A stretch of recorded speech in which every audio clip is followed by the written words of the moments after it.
How's it going, everybody? Sebastian Pruitti here, and today we're going to look at the Nets' poor rebounding. Over the last, I'd say, 20 games, the Nets have been out-rebounded in each one. Most nights, they're going to get beat on the defensive glass. This is just because they're a poor shooting team, and they miss a lot of shots, therefore there are a lot of rebounding opportunities. Where the Nets have really been hurt, though, is on the offensive glass. They give up way too many offensive rebounds. To me, this is just inexcusable, especially since most of it has to do with their just lack of effort and lack of fundamentals. The first play we're going to look at has Mo Williams catching the ball off a screen.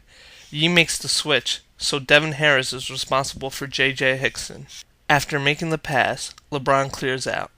This means that Chris Douglas-Roberts doesn't have a man to box out, so he should be able to help on J.J. Hickson. None of that happens, though, and both men just watch the ball as J.J. Hickson skies for the rebound, grabs it, and finishes with the dunk.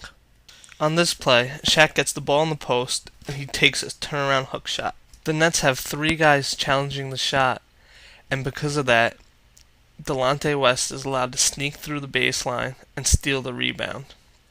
He grabs it, pulls it out, and gives another opportunity for the Cavaliers. Another reason the Nets get killed on the boards is because their poor defense puts them in bad positions to box out and get the rebound. Here, Cleveland is allowed to get the ball in the middle, force the rotation, and when Anderson Varejao misses the layup, there's no one there to box out Shaq.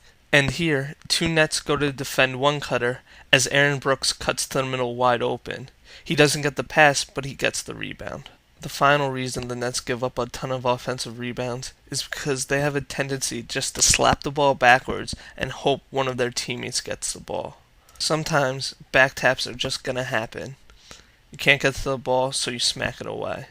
But the Nets just seem to be knocking the ball everywhere, out of bounds, to the other team. Josh Boone's a big culprit of this. Here, Josh Boone mistimes his jump 3 times, and then finally gets his hand on the ball, smacking it away from Brook Lopez, who was in position to get the rebound. The ball gets swung around, and Josh Boone actually gets another chance to grab the ball. This time he's in position to grab it, but he smacks it back out, and the Rockets regain possession.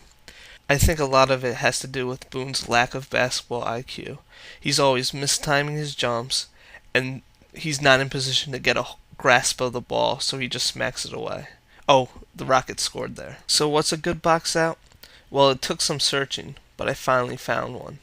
Here, Mo Williams takes the shot, and before it even comes off the rim, Tony Petit is in Shaq's body, boxing him out. He doesn't worry about grabbing the ball. He worries about keeping his man out of the middle and allowing his teammates to get the ball. If the Nets want to win more games, they're going to have to keep their opponents off the offensive glass and prevent them from getting second chance opportunities. If they clean up some fundamentals, I think they can turn into a good defensive rebounding team.